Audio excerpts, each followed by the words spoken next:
Trump trifft Norwegens Premierminister, Zölle und der Ukraine-Krieg. Begleiten Sie uns, während Präsident Trump und Premierminister Stoltenberg über Handel, Frieden und internationale Beziehungen sprechen. Well, thank you, Mr. President. This year is 200 years since the first immigration from Norway to the US. We come here early in your term, appreciate that you take time. We have highlighted that very close cooperation. We are allies. We look after security in the north, in the Arctic, a lot of confidence between our services. We have discussed in detail the war in Ukraine. I have saluted the President for his initiative to make progress towards something that can be a ceasefire and an end to this terrible conflict. It is a complex picture, but it needs political will and push. And we have exchanged ideas on that, and then I think the President and his team have been open to hear our perspectives. And on trade, we have also emphasized that we can benefit, both of us, by trading. We can be complementary, and we can find good solutions. But first of all, I appreciate, Mr. President, the spirit and the tone of this conversation, which has been confirmation of a very strong partnership. Thank you very much. Appreciate it. Any questions? Can I ask you first, Mr. President, have you spoken about the tariff that you want to impose on Norway?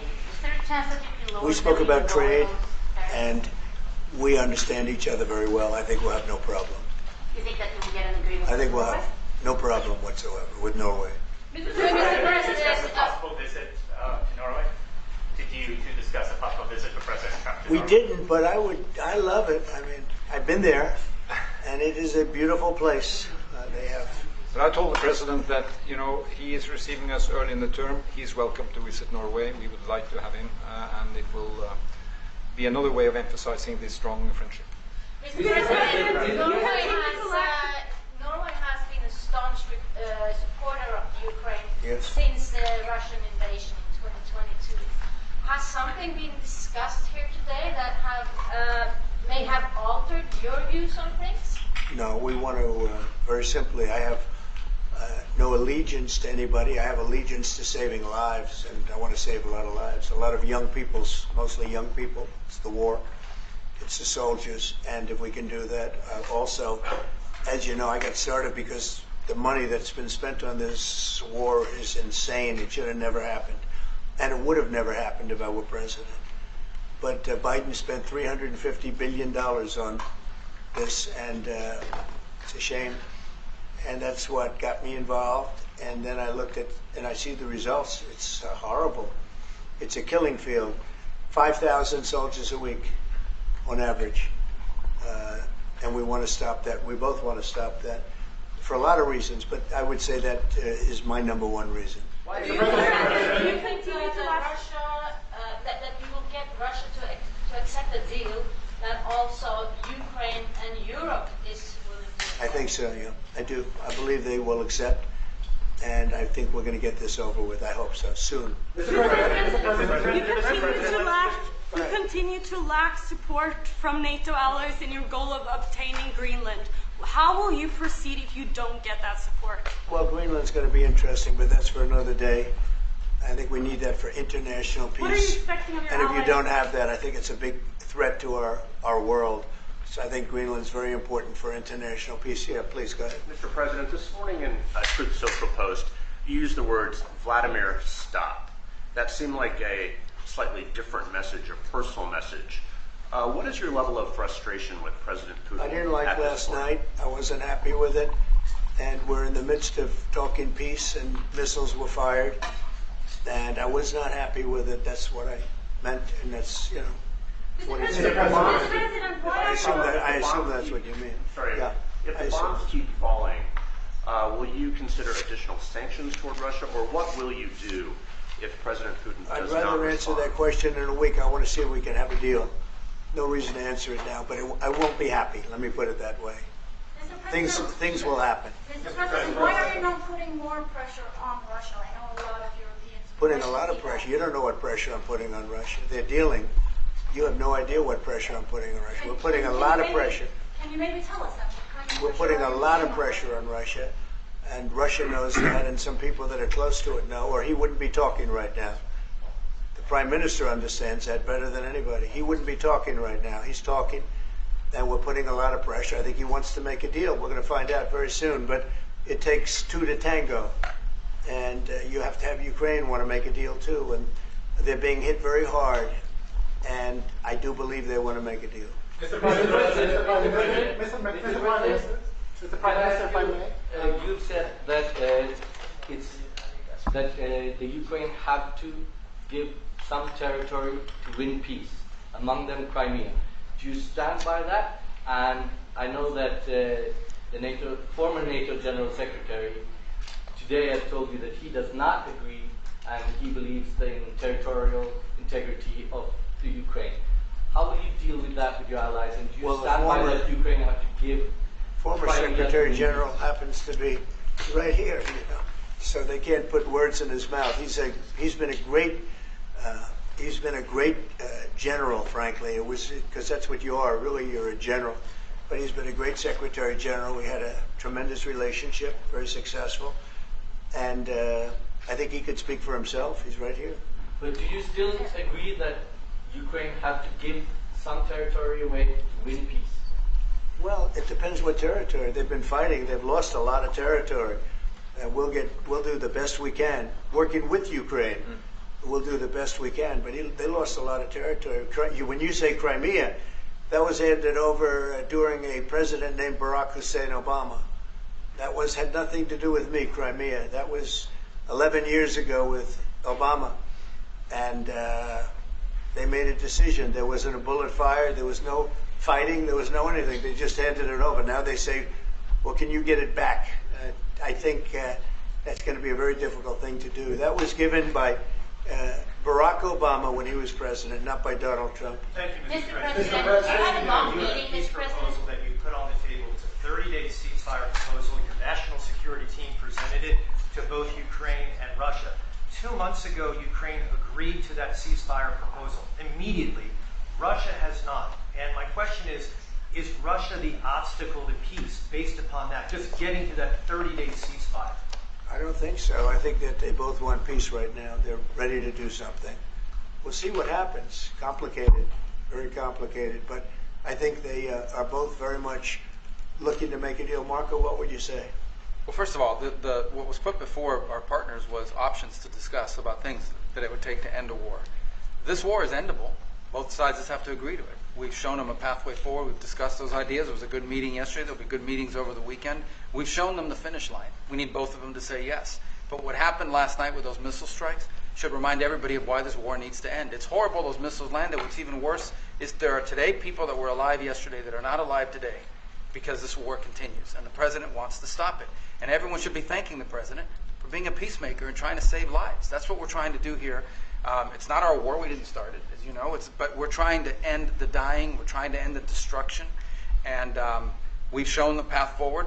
We can see the finish line, but both of them have to get there. We're going to do everything we can to help them get there, but they have to ultimately say yes. And we are using a lot of pressure on both. You know, if you think we're just in there because we're nice people, and we are nice people, but we're using a lot of pressure on both. What concessions, Mr. President, and to your national security team, what concessions has Russia offered up thus far to get to the point where you're closer to peace? Stopping the war. Stopping taking the whole country. Pretty big concession. Mr. President, if you are going to take down the tariffs, what do you want Norway to buy more of from the U.S.? To buy more? Well, you don't need snow. You don't need skis. You don't need ski champions either, right? You have a lot of them. We just want to keep the relationship the way it is. We've had a great relationship. I think now maybe closer than ever, but we've had a great relationship with Norway. I think just keep it the way it is, kid. You can't do better. Really? Not even by, say, a fight? Well, if they want to give us some additional concessions, that's okay. You can't do much better. Yes, yes. Mr. President, you had a long meeting with Norway today. You said that Norway is doing a lot of things right, but on the Ukraine, if I can ask both you and the Prime Minister, did you find common ground today on Ukraine and the peace plan? Totally. It's totally common ground. The Prime Minister can speak about it, but I can just say he wants to see people stop dying more than anything else, and he'd like to see it end. He's going to help us end it. Can I say that to move towards an end of this war, U.S. engagement is critical, and President Trump made that possible. That is clear, that is obvious, it's really happening.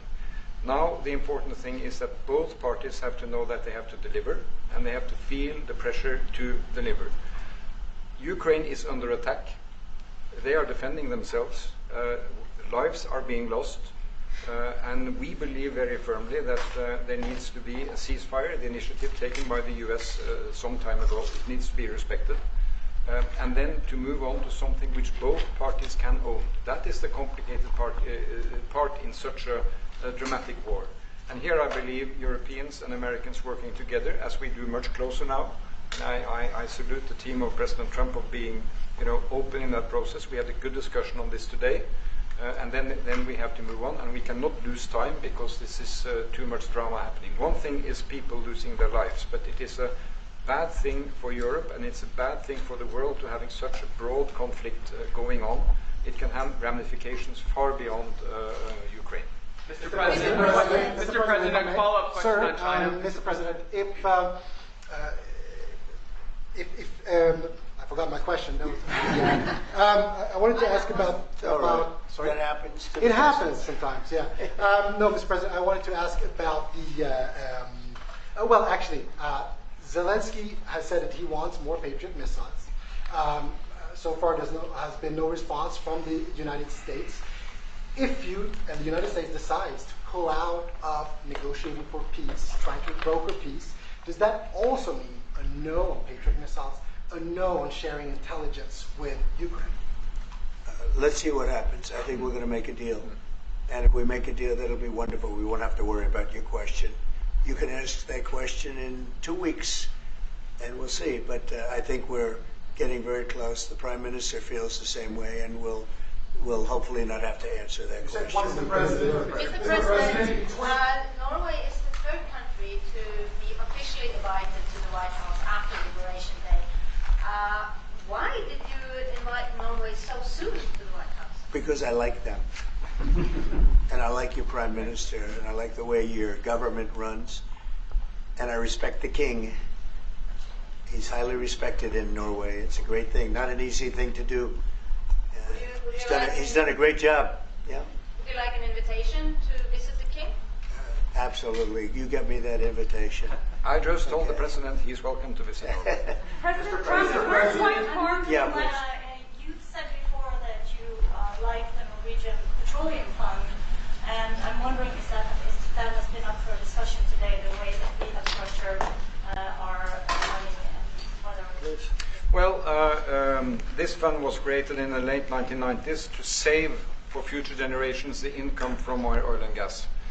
Norwegians should continue to work as hard, dedicated, innovate, and move forward, despite having these incomes, which we happen to be in the period of our history where we can harvest, and we have transferred that into investments, half of them, by the way, here in the United States. So I think this is a model which we have been able to explore. If we can share experiences, and we do with our colleagues in the US, you never copy this one-to-one, but there can be techniques and way of working that we have used in organizing our fund. Jens Stoltenberg was the finance minister when the first dollar entered that fund. So he is a safe hand to have as a finance minister today. What do you say? No, and as you said, Mr. Prime Minister, we are ready to sit down with the US to also work with them on if they want to establish a sovereign wealth fund, because we have a good experience with our fund. And I think that one example of how we work together with the United States is that half of the fund, close to $1 trillion US, are invested in the United States, mainly in equity, but also some in fixed income, including government bonds. So this is an expression of trust in the United States, expressed by the strong investment of the sovereign wealth fund. Then just briefly on Ukraine, since it was mentioned, we had a very good and extensive discussion about Ukraine, the path forward to peace. And as the Prime Minister said, we commend the US for pushing forward to try to find a negotiated solution. At the same time, we need to continue to support Ukraine, and therefore I'm proud that Norway has actually tripled the military support to Ukraine, and this year we will allocate close to $8 billion to Ukraine.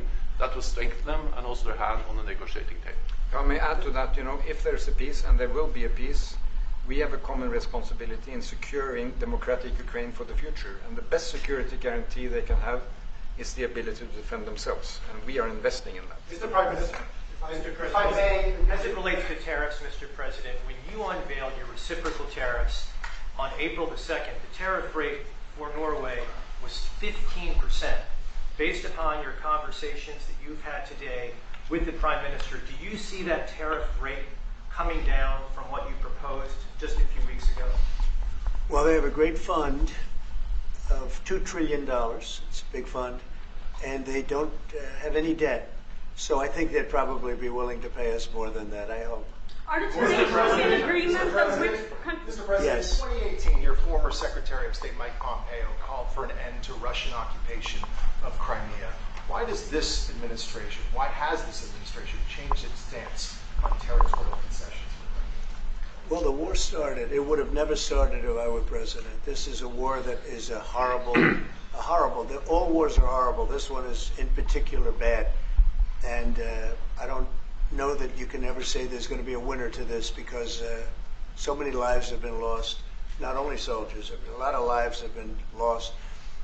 I think that we want to do one very simple thing. It would have never happened if I were president. Zero chance it was going to. And it didn't. People say, how do you know that? Number one, it didn't happen. We never even discussed it. I would talk to Putin about it. It was the apple of his eye. Ukraine was the apple of Putin's eye, but there was never even a thought that he'd go in. And I think he understood that I would not be happy if he did. And it was only when I got out, and when you mention what happened to Ukraine years ago under President Obama and a vice president that was also president later, unfortunately for this country, what happened is large chunks of land were given up, and it was called Crimea, and that was a big thing. That was a big moment. But this isn't my war. This is Biden's war. This is a war that Biden was president when this war happened. But I'm trying to put out the fire, and I think we'll be successful. And if we do, we're going to save a lot of lives. Otherwise, and the Prime Minister had a statement. He said, "This is just a point in time. We're very lucky because this is a point. And if this doesn't happen, this could go on for a long time." Mr. President, will you have meetings with other world leaders when you're in Rome, sir? Future Democrat president? I don't think he will. I think he wants to make peace. I think he wants to end it, and I feel pretty confident of that. But we're gonna know pretty soon. Mr. President, do you have meetings with other world leaders when you're in Rome? Yes, I will. Which leaders do you want to meet, sir? Well, I'd like to meet them all. That would be nice. I'd like to take care of all of them, but we have many of them there, and they all want to meet. They want to meet about trade. And we are making some great inroads and great deals. You might want to speak about that, Mr. Secretary. We had a very successful bilateral meeting with the Republic of South Korea today. We may be moving faster than I thought, and we will be talking technical terms as early as next week, as we reach an agreement on understanding as soon as next week. So South Koreans came early. They came with their A game, and we will see if they follow through on that. President, are you rounding up your Do you think you deserve the Nobel Peace Prize if you manage to create? Do I deserve the Nobel Peace? If you manage to create peace? Well, maybe for the Abraham Accords. I don't want to get ahead of myself on this one, but they say for the Abraham Accords. And by the way, speaking of that, we're going to be filling it up. A lot of countries want to come into the Abraham Accords. We have 4. And Biden did nothing on that one, too. It's the same 4.